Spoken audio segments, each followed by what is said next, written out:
Mapag-uwi ko dyan, ibibigay ko sa'yo. Hintayin mo lang ako dyan pag umuwi na ako.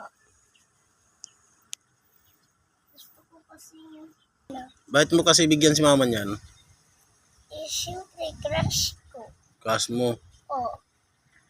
Bibigay mo yan. Oo. Pag ipapalo ni mama yan sa'yo, Hindi pa palo sa akin to. bakit? Masaya naman si mama dito. Masaya na si mama dyan? Ayun ba? Kaya. Bakit isipan mo yan na bigyan mo si mama niyan? Gusto ko kasi pag pinala niya, pag pinala niya ako, ibibigay ko to sa kanya. Galing mo, ha?